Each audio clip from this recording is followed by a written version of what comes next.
अब पहले यहाँ एक भय और आतंक का वातावरण होता था।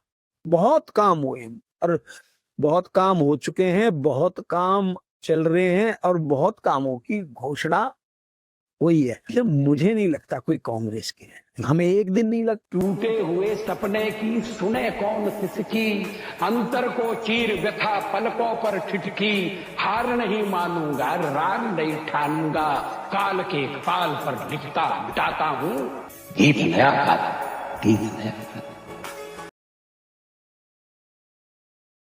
तो सबसे पहले राम राम विधायक जी। राम राम जी। सबसे पहले तो हम आपको शुक्रिया करते हैं, आपने हमें टाइम दिया। बहुत बढ़िया, बहुत अच्छा भाई। सबसे पहले आप हमें ये बताओ, आप इतना शांत और इतना हम्बल कैसे हो, इतने ग्राउंडेड कैसे हो? क्योंकि हम और भी नेताओं से मिले हैं, वो तो लोगों से बात करना पसंद नहीं करते, मतलब लोगों से मिलते। आप भी इंटरनेट पे वीडियोस देखते हैं कि लोग पैर छूते हैं, अपना नेता ऐसे बैठे हैं, ऐसे भी नहीं करते। भाई ठीक है। देखिए डागर साहब, हर एक व्यक्ति का अपना स्वभाव होता है, अपने संस्कार होते हैं, परिवार के संस्कार होते हैं, संगठन के संस्कार जैसे भी हैं आपके सामने। ठीक है। आपने राजनीतिक शुरुआत कब करी? कब आपको लगा कि भाई अब राजनीति में आना चाहिए? देखिए, मैं पहले विद्यार्थी परिषद का कार्यकर्ता, विद्यार्थी परिषद से फिर मेरा भारतीय जनता युवा मोर्चा के नाते मुझे पलवल का अध्यक्ष बनाया। ठीक है। पलवल जो हमारा पलवल मंडल है उसका, फिर मैं पलवल जिले का युवा मोर्चे का अध्यक्ष रहा, फिर प्रदेश का सचिव रहा, प्रदेश का महामंत्री रहा, फिर मैं प्रदेश का युवा मोर्चे का अध्यक्ष रहा।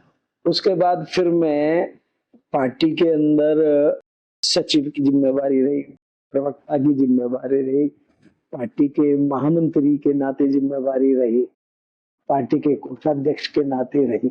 तो ये विभिन्न जिम्मेवारियों को करते हुए पार्टी संगठन के लिए काम किया। आप एक टाइम पे पॉलिटिकल एडवाइजर भी रहे थे, मनोहर लाल खट्टर जी जो एक्स चीफ मिनिस्टर हैं, उनके रहे थे आप। जब मैं युवा मोर्चे में था तो मैं पार्षद भी रहा अपने बार से। कौन से सन की बात है ये? मैं पार्षद 2004 में रहा, पार्षद भी रहा, और उसके बाद मुझे मौका मिला, पार्टी ने 2014 में टिकट दी, मैं कुछ वोटों से चुनाव हार गया।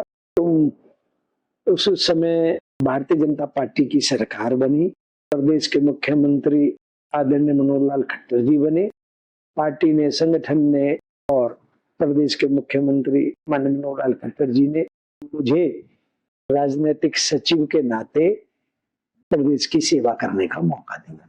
तो उनके बारे में बताइए, उनका व्यक्तित्व कैसा है, मनोहर लाल जी का कैसे व्यक्ति? क्योंकि हम उन्हें देखते हैं, वीडियोस में देखते हैं, और वीडियोस में वो कंट्रोवर्सी में ही रहते हैं अपने बयानों को लेकर। आप कैसे समझाएंगे लोगों को भाई वो कैसे व्यक्ति थे?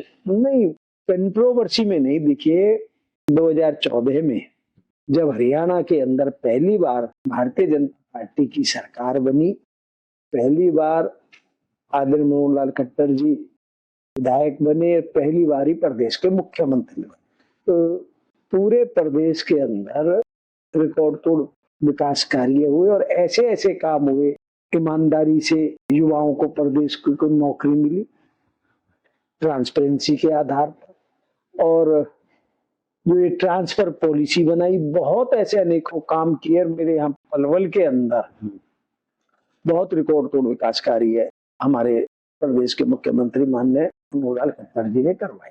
फिर वो दोबारा मुख्यमंत्री बनते हैं 2019 में, और आप विधायक बनते हो। तो उस दौरान उनके साथ आपने एज अ विधायक काम किया, उसके बारे में बताइए। देखिए, ये प्रदेश का सौभाग्य है ताकि हमें ऐसे मुख्यमंत्री मिले।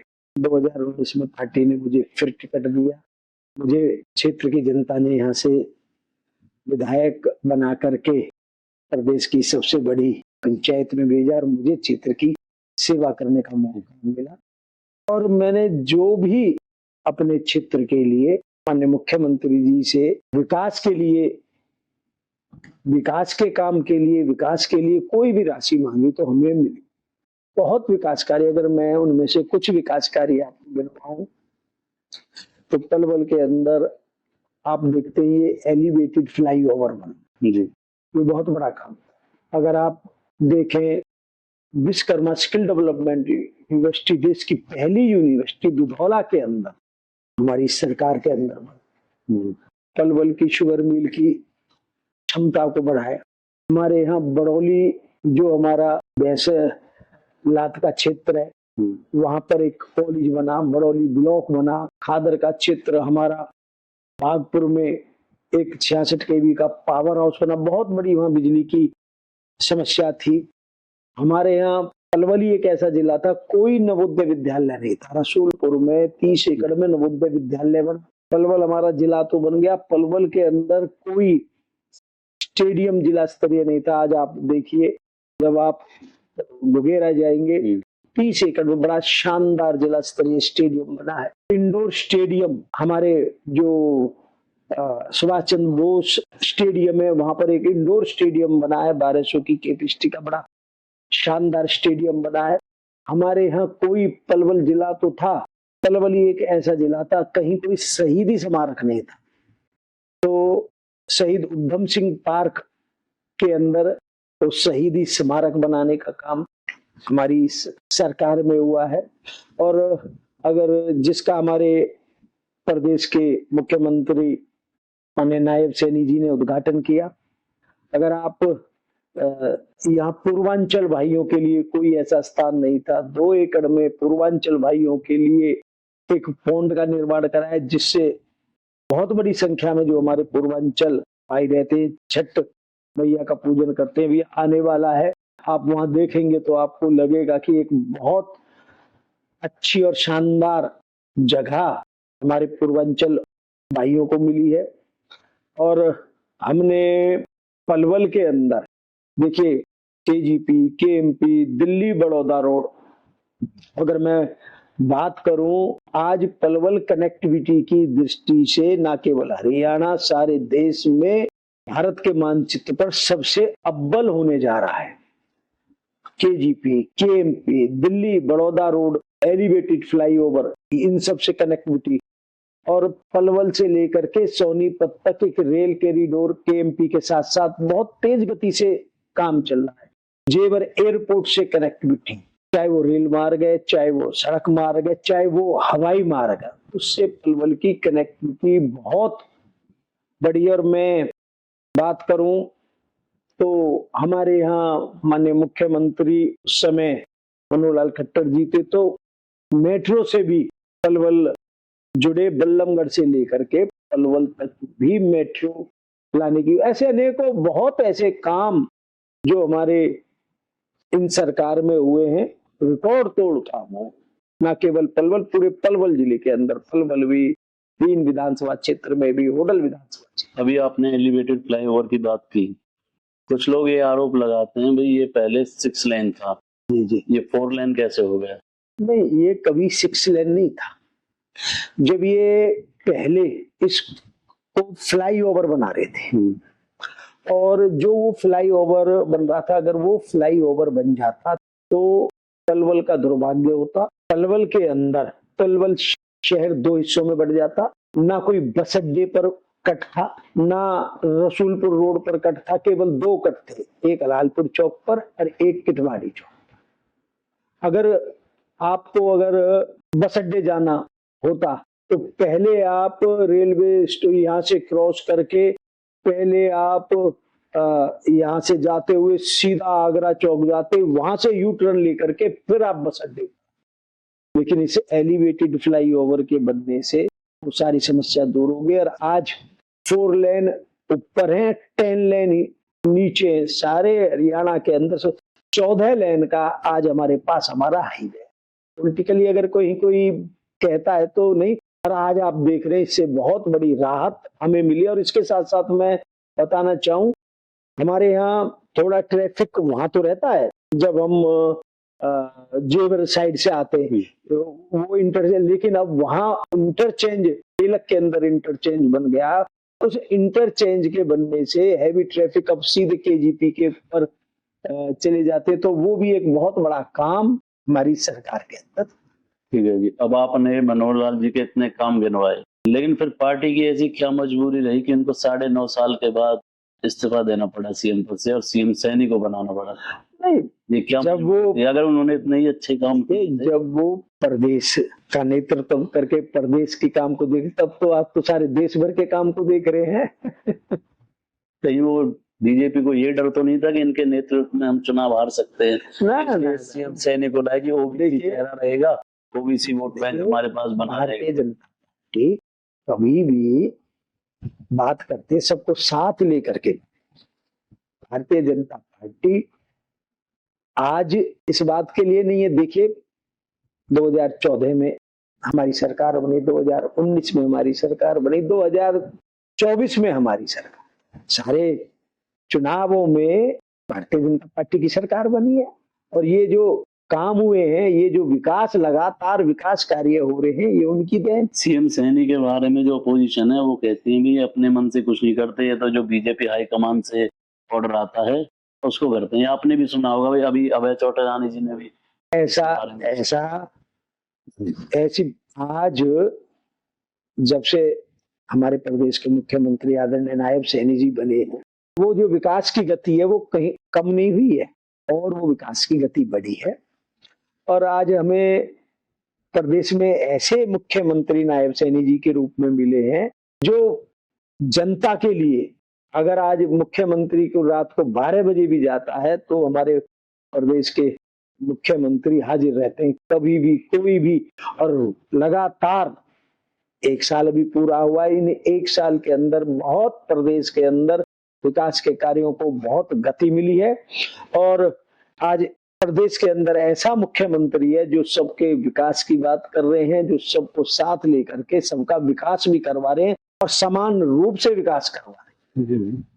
अब ऐसा था कि कांग्रेस की इतनी अच्छी लहर थी, पूरे प्रदेश को, देश को लग रहा था भाई हरियाणा में और महाराष्ट्र में तो कांग्रेस आ रही है, तो कांग्रेस क्यों हार जाती है हर चुनाव बीजेपी से? आपको क्या लगता है भाई, कोई बीजेपी के स्ट्रॉन्ग पॉइंट है, कांग्रेस की कोई कमजोरी? देखिए, मुझे नहीं लगता कोई कांग्रेस की है, हमें एक दिन नहीं लगता। मैं पहले दिन से ये लग रहा था कि भारतीय जनता पार्टी की सरकार आएगी, स्पष्ट बहुमत से आएगी, और वो आपके सामने ही है, एक दिन नहीं लगा। फिर कांग्रेस वाले तो वोट चोरी का भी आरोप लगाते हैं। आपने सुना होगा भी, राहुल गांधी जी ने प्रेस कॉन्फ्रेंस करके प्रूफ देते हैं, वो तो इलेक्शन कमीशन पे आरोप लगाते हैं भाई बीजेपी की कठपुतली है ये। तो देखिए, ये जनता जनार्दन, आरोप लगाने से कोई, कभी ईवीएम का आरोप लगता है, कभी किसी चीज का आरोप लगता है, ये आरोप तो विपक्षी दल लगाते हैं। लेकिन चाहे प्रदेश की जनता है चाहे देश की जनता है, वो सरकारों के काम को देखती है। आज हमारे प्रदेश के मुख्यमंत्री आदरणीय नायब सैनी जी यहाँ सरकार चला रहे हैं। देश के अंदर देश के प्रधानमंत्री आदरणीय नरेंद्र भाई मोदी जी की सरकार थी और रिकॉर्ड तोड़ विकास कार्य देश के अंदर भी प्रदेश के भी अंदर हो रहे हैं, वो सब आपके सामने है। ठीक है जी, फिर भी उनके आरोपों का कोई जवाब क्यों नहीं दे पा रहा? मतलब पूरे बीजेपी कोई नहीं आ रहा राहुल गांधी के आरोपों का जवाब? नहीं, कोई आरोप कोई हो तो ये तो आरोप तो उन्होंने लगाए हैं, उन्होंने प्रूफ भी दिए। अगर एक घर में 80-80 वोट, मतलब कैसे हैं वो? एक आदमी के 4-4 जगह वोटर कार्ड है एक ही कॉन्स्टिट्यूंसी में। अगर कोई आरोप लगाता है तो वो सब देखिए जनता की अदालत में बात जाती और वो जनता फैसला करते हैं। जनता का फैसला आपके सामने है। जनता का फैसला हो तो लोग नहीं मानते कांग्रेस बारे, क्योंकि अभी क्या हुआ है, आपकी जो दिल्ली की चीफ मिनिस्टर है उनकी एक क्लिप देखी होगी आपने, उन्होंने कहा था कि कांग्रेस इतने साल से वोट चोरी कर रही थी, एक बार हमने कर लिया तो क्या हो गया। देखिए, मुझे तो इस बात की कोई जानकारी नहीं, लेकिन वोट चोरी नहीं, देखिए जनता की वोटों से ही कांग्रेस रही, लगातार 70 साल रही। जनता की वोटों से ही भारतीय जनता पार्टी की प्रदेश के अंदर सरकार है, केंद्र के अंदर सरकार है, और ये जनता जनार्दन है। जनता जो देखती है वो करती है। जब मनोहर लाल जी को सीएम पद से इस्तीफा देना पड़ा वो एकदम से हुआ। एक दिन पहले मोदी जी की रैली थी, उन्होंने खूब पीठ थपथपाई की, बहुत अच्छा काम हो रहा है, अगले ही दिन इस्तीफा दे दिया।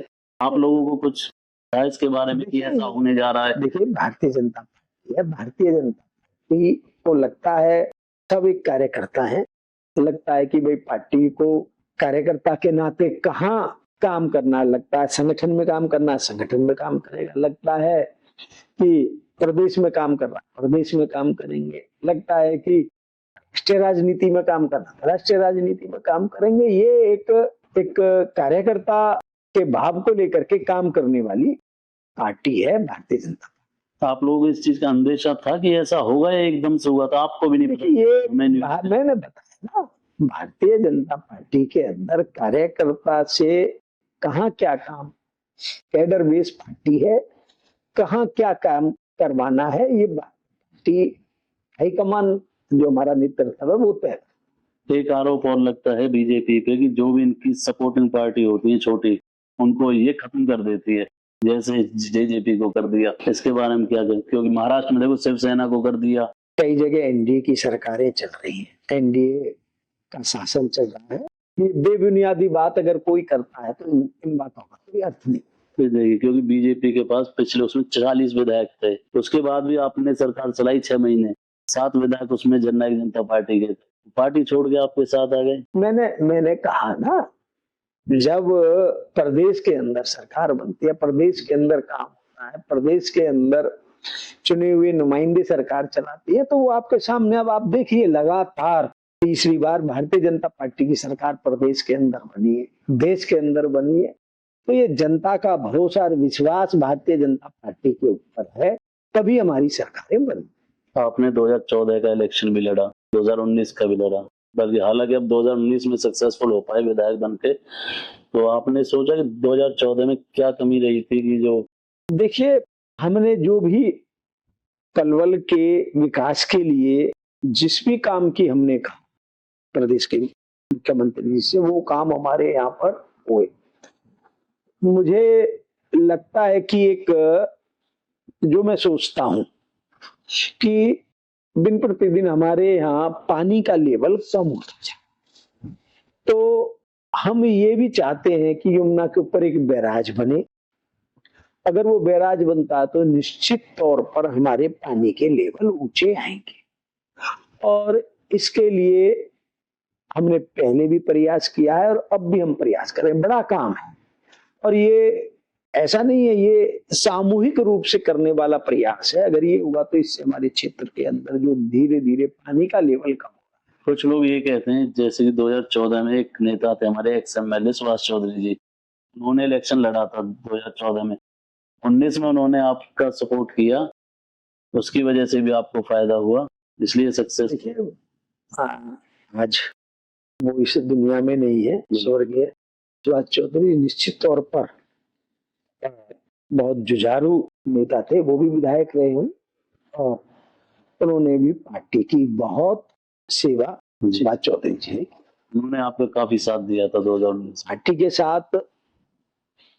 सुभाष चौधरी जी बहुत रहे, मेरे को भी बहुत किया, पार्टी के अंदर रह करके उन्होंने बिल्कुल जमीनी स्तर पर रह करके बहुत अच्छा सुभाष चौधरी जी ने काम किया।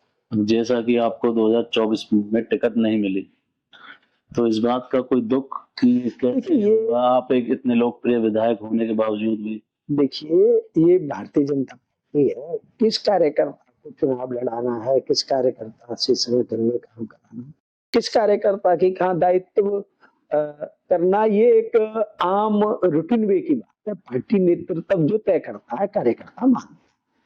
आपका राजनीतिक कैरियर इतना लंबा रहा है, तो आपने इंसानों के बिहेवियर में क्या चीज चेंज देखा? क्योंकि जब आप विधायक थे, जब यहाँ भीड़ हमने भी देखी थी, और जैसे ही टिकट कटी उसके मुझे लगता है आधे घंटे में भीड़ गायब हो गई। ये कोई बात नहीं। ये आप क्या मतलब? देखिए, अब भी मेरी आदत है, मैं सुबह 8 बजे बिल्कुल बैठ जाता हूँ। लोगों का मिलना जुलना, आप भी 2 बार आए हैं, मिलना जुलना होता ही है। और ये बात है, जब जिम्मेवारी जिस हिसाब से होती है तो उस हिसाब से, जिम्मेवारी के हिसाब से लोगों के उसी हिसाब से काम भी होते हैं। आप मानते हो कि लोगों का बिहेवियर चेंज हो जाता है जब आपके पास पावर होती है? मैं आपसे डॉक्टर साहब कहना चाहूंगा, लोगों का प्यार, लोगों का स्नेह, वो अगर आप ठीक हैं तो वो कभी कम नहीं होता। तो मुझे लगता नहीं कि वो किसी भी एंगल पे कम। और ये आप भी अगर क्षेत्र में घूम करके आप भी महसूस है ना, आप सब तारीफ करते हैं, इसमें कोई नहीं। तो आपकी लोकप्रियता का, आपके कामों का फायदा मिला बीजेपी को 2024 में, ये तो आप मानते हो? देखिए, हम सब एक कार्यकर्ता हैं। पार्टी ने हमारे इस क्षेत्र के अंदर, चाहे वो हमारे प्रदेश के मुख्यमंत्री आदरणीय मनोहर लाल खट्टर जी रहे, चाहे हमारे प्रदेश के अंदर मुख्यमंत्री आदरणीय नायब सैनी जी रहे, रिकॉर्ड तोड़ विकास कार्य का। और हमारे इस फरीदाबाद लोकसभा क्षेत्र के सांसद चौधरी कृष्णपाल गुर्जर जी ने भी हमारे इस पलवल के, चाहे वो पलवल है, चाहे वो तीन है, चाहे होडल है, विकास कार्य करवाने में कोई कसर नहीं छोड़ी। और सब मिलकर के एक टीम भावना से भारतीय जनता पार्टी के सभी लोग काम करते हैं। और आपने महसूस भी किया होगा, पिछले जितने विकास कार्य 70 सालों में नहीं हुए, जितने हमारे इन 11 सालों के अंदर हमारे इस पलवल के अंदर का, और बहुत काम हुए, और बहुत काम हो चुके हैं, बहुत काम चल रहे हैं, और बहुत कामों की घोषणा हुई है। आने वाले समय में आप पलवल का, आप धीरे धीरे रोज बदलता हुआ स्वरूप आप पलवल का देख रहे हैं। मैं दावे के साथ कह रहा हूं, पलवल विकास की दृष्टि में, मैंने पहले भी कहा था, मैं एक बार फिर कह रहा हूं, न केवल हरियाणा के मानचित्र पे, देश के मानचित्र पर। और मैं पहले से ही ये बात कहता। मेट्रो की घोषणा हुई थी आपके इलेक्शन से पहले, उसका काम कुछ आगे बढ़ा? देखिए, मेट्रो की घोषणा हमारे प्रदेश के मुख्यमंत्री आदरणीय मनोहर लाल जी ने, और जो भारतीय जनता पार्टी कहती है वो करती है, उसके ऊपर काम चल रहा है। और मेट्रो पलवल के अंदर, बल्लमगढ़ से लेकर के पलवल के अंदर, बीजेपी का राज बना 2014 में, उससे पहले का जो राज था कांग्रेस का, उसको आप किस तरह देखते हो? देखिए, विकास को लेकर के बात करूं तो वो विकास आपके सामने पहले और इस समय में क्या विकास हो। अब पहले यहाँ एक भय और आतंक का वातावरण, हॉस्पिटल के अंदर झूठी एमएलआर, झूठे मुकदमे बनते, और इस समय पलवल के अंदर एक अमन और चैन का वातावरण बना है, एक अच्छा वातावरण हमारे प्रदेश के अंदर बना है। अभी आपके जो अध्यक्ष थे बैसला जी, उनकी भी एक क्लिप वायरल हो रही है कि जब एक कांग्रेसी पहले जाते थे तो कहते थे 307 वाले नेताजी आ गए, 307 वाले नेताजी आ गए। ये खाली ये मैं नहीं बात कर रहा इस विषय में, जो कांग्रेस का पूरा लंबा समय उसमें आप मुझे बता दीजिए कि पलवल के अंदर क्या उपलब्धि। और मैंने आपको मैंने ये काम बताए हैं, ये कोई ऐसा नहीं है, वो तो आपके सामने है। पलवल की आईटीआई, हाईटेक आईटीआई हुई, चाहे वो मैं स्पोर्ट्स की बात करूं, स्टेडियम की बात करूं, मैं एजुकेशन की बात करूं, हमारे यहाँ college Vishwakarma skill development university, कोई सोच सकता था देश की पहली यूनिवर्सिटी हमारे इस पलवल दुधौला गांव के अंदर बने। आप किसी भी क्षेत्र में देख लो, रिकॉर्ड तोड़ विकास कार्य हमारे पलवल के अंदर हमारी भारतीय जनता पार्टी की सरकार ने करा। आपके टाइम पे तो लॉ एंड ऑर्डर ठीक था, लेकिन आजकल ठीक नहीं चल रहा। देखिए, ऐसी बात नहीं है, क्योंकि जैसे पहले का आप बता रहे हो भय का माहौल था, अभी भी लोग नहीं, वो मैं 2014 से पहले की बात। 2014 अब इस समय देखिए, हमारे प्रदेश के मुख्यमंत्री ने लॉ एंड ऑर्डर की स्थिति को पूरी तरह से काबू कर रखा है। सारे हरियाणा के अंदर, पलवल के अंदर अमन और चैन का वातावरण। लॉ एंड ऑर्डर अगर काबू में था तो मनीषा हत्याकांड हुआ था भी। अगर कहीं कोई वारदात होती है तो ये तो देखिए कई दफे होता है, लेकिन बहुत पूरे प्रदेश के अंदर लॉ एंड ऑर्डर की स्थिति पूरी तरह से काबू है। अगर मैं पलवल की बात करूं, पलवल के अंदर भी एकदम लॉ एंड ऑर्डर की स्थिति बिल्कुल एकदम ठीक और अच्छे से चल। अभी हमने एक न्यूज और सुनी थी जैसे लॉ एंड ऑर्डर के ऊपर, कि जो शराब के ठेकों की नीलामी नहीं हुई, लोगों ने धमकियां दी, कुछ गुंडों ने, बदमाशों ने। ना, ये वजह से नहीं, ये तो रिपोर्ट में सरकार के ठेकों की नीलामी नहीं करी गवर्नमेंट। देखिए, अगर लॉ एंड ऑर्डर, ये सब भ्रामक विचार है, और जो सरकार करती है वो होता है। कहीं अगर कोई अगर ऐसी बात है तो मेरी कोई जानकारी में नहीं है, लेकिन निश्चित तौर पर मजबूती के साथ नायब सैनी जी की सरकार काम कर रही है और आगे आने वाले समय में भी प्रदेश जिस तरीके से विकास करता आ रहा है आगे भी उसी तरीके से विकास करेगा। पलवल विकास की दृष्टि से मैंने एक बार मैं फिर कह रहा हूं ऊंचाइयों पर शिखर तक पहुंचेगा। अभी एक अफवाह और चल रही है, तो हो सकता है वो ठीक हो जाए, आपका नाम प्रदेश अध्यक्ष की दौड़ में भी लोग बताया जा रहा है। मैं ये तो जी संगठन और उसका बात होता है, ऐसा कईयों पर बात चल रही है। ऐसा कहीं ऐसा कोई नहीं, तो संगठन कार्यकर्ता के संगठन किसी को तो प्रदेश अध्यक्ष बनाएगा ही। वो संगठन में कुछ अफवाहें ये हैं कि पावर को बैलेंस करने के लिए वो आपको प्रदेश अध्यक्ष ये कोई देखिए सब कार्यकर्ता के नाते काम कर रहे हैं और कार्यकर्ता के नाते पद का महत्व नहीं है कार्यकर्ता। अब आप लोगों को कैसे कहेंगे बीजेपी के साथ लोग क्यों जुड़े? देखिए आज भारतीय जनता पार्टी देश में सबसे ज्यादा कार्यकर्ताओं वाली, देश ही नहीं दुनिया के अंदर सबसे ज्यादा कार्यकर्ताओं वाली पार्टी, और ये हमारा सौभाग्य है आज हमारे पास दुनिया का सबसे मजबूत नेता के रूप में देश के प्रधानमंत्री आदरणीय नरेंद्र भाई मोदी जी हैं और भारत का गौरव दुनिया में बहुत बड़ा है। हमारा लक्ष्य है कि 2047 तक भारत विकसित राष्ट्र बने, उस दिशा में बहुत तेज गति से आगे। युवाओं को रोजगार तो मिल ही नहीं रहा। देखिए मैंने कहा कि आप ज्यादा दूर मत जाइए, मैं फिर बता रहा हूं पलवल के अंदर ही विश्वकर्मा स्किल डेवलपमेंट यूनिवर्सिटी, ये बेरोजगार युवाओं के लिए पहले किसने सोचा? आज भारतीय जनता पार्टी की सरकार सोच रही है। आज आप देखिए विश्वकर्मा स्किल डेवलपमेंट यूनिवर्सिटी होना, अगर आप वहां जाकर के देखेंगे 85 एकड़ में उस समय 1000 करोड़ की लागत से बनी हुई यूनिवर्सिटी, आप जाएंगे देखेंगे कितने युवाओं को इस यूनिवर्सिटी से फायदा होने वाला और आज हो रहा है। अभी एक केस हो रहा है हमारे गांव में, अमेज़न का वेयर हाउस खुला और ऐसे कई वेयर हाउसेज खुले हैं, वहां तो वेयर हाउस साफ मना कर रहे हैं, भाई हम लोकल को तो ले ही नहीं रहे। देखिए ऐसी कोई बात हमारे ध्यान में कोई आई नहीं है। हम बता हमारे गांव का आवश्यकता के अनुसार जहाँ जो लेगा लेगा, अगर ऐसी बात ध्यान में आएगी तो देखिए काम करने के लिए कर्मचारी, अधिकारी,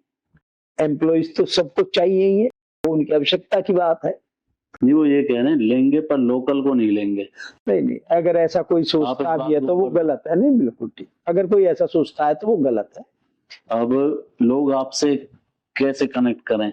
बहुत से लोग हैं जो आपसे जुड़ना चाह रहे हैं, आप देखिए आज भारतीय जनता पार्टी की जो रीति नीतियां हैं, भारतीय जनता पार्टी की जो सरकारें हैं, सबको साथ लेकर के सबके विकास की बात करते हैं। और पंडित दीनदयाल उपाध्याय जी ने जो कहा कि भाई जो पंक्ति का अंतिम व्यक्ति है उसके उत्थान की बात की, आज सरकार उसके ऊपर काम कर। आज हमारे प्रदेश के अंदर पहले केवल नारा हुआ करता था, गरीबी हटाओ, गरीबी हटाओ, गरीबी मिटाओ, गरीबी मिटाओ। तो केवल नारा था, गरीबी तो मिट नहीं रही थी, गरीब मिट रहे थे। लेकिन आज हमारे केंद्र की सरकार, चाहे वो हमारे नरेंद्र भाई मोदी जी की सरकार हो, प्रधानमंत्री जी की, चाहे हमारी प्रदेश की नायब सैनी जी की सरकार हो, आज उस पर काम कर रहे हैं और आज गरीब धीरे धीरे ऊपर। युवा जो हैं जो राजनीति में आना चाहते हैं उनको आप क्या सलाह देंगे? और पैसा कितना इम्पोर्टेंट है राजनीति में? पैसे के बिना आजकल की राजनीति नहीं। देखिए मैं ये आपसे कहना चाहूंगा कि आज बहुत बड़ी संख्या में युवा भारतीय जनता पार्टी से, मैं तो युवा मोर्चा में भी मैंने काम किया और बहुत बड़ी संख्या में जुड़ करके काम कर रहे हैं। और मैं तो केवल भारतीय जनता पार्टी राजनीतिक क्षेत्र में नहीं, सामाजिक क्षेत्र के अंदर भी बहुत काम करती है। अभी हमारे देश के प्रधानमंत्री जी के जन्मदिन को सेवा पखवाड़े के रूप में मनाया। आज हमारा युवा मोर्चा कहीं ब्लड डोनेशन कैंप कर रहा है, भारतीय जनता पार्टी का हेल्थ चेकअप के कैंप लग रहे हैं, खेलों की प्रतियोगिताएं हो रही हैं, विद्यालयों में कार्यक्रम हो रहे हैं। ऐसे बहुत से सेवा के काम समाज के अंदर भारतीय जनता पार्टी के द्वारा। पैसे के बिना हो सकती है राजनीति? आज का युवा ये सोचता है। देखिए आज सबसे पहले नेता बनना है तो पोस्टर लगेंगे, पोस्टर में इतना खर्चा हो जाता है। नहीं नहीं, ये देखिए, ये जिसका जो कल्चर होता है वो है, लेकिन सेवा का काम सेवा के माध्यम से ही होता है, जो भारतीय जनता पार्टी का कार्य। अब हम ये जानना चाहते हैं, बहुत से युवा उत्साहित हैं, आप तो विधायक रह चुके हो, तो विधायक को क्या क्या सुविधाएं देती है सरकार? नहीं, एक कुछ तो सुविधाएं, क्योंकि हम देखते हैं कोई विधायक बना, शुरू में कुछ भी नहीं था, 5 साल बाद तो फॉर्च्यूनर पे चलता है और बैंक बैलेंस इतना होता है, बहुत प्रॉपर्टी बना लेता है। नहीं, विधायक के नाते काम करने के लिए उनको कार्यालय का भत्ता मिलता है, काम करने के लिए सहयोगी के नाते मिलता है। तो ये तो जो एक विधायक की आवश्यकताएं हैं वो मिलती हैं और समुचित ठीक रूप से मिलती है, ताकि विधायक काम कर सके। बहुत बहुत धन्यवाद, आपने हमें टाइम दिया। डॉक्टर साहब, आपका भी बहुत बहुत धन्यवाद। और आपके इस चैनल के माध्यम से मैं सभी क्षेत्रवासियों को, प्रदेशवासियों को आने वाले दीपावली की, गोवर्धन जी की, धनतेरस की, भैया दूज की बहुत बहुत शुभकामनाएं देता हूं। और आपको भी और आपके चैनल के लिए भी बहुत बहुत शुभकामनाएं। राम राम। राम राम।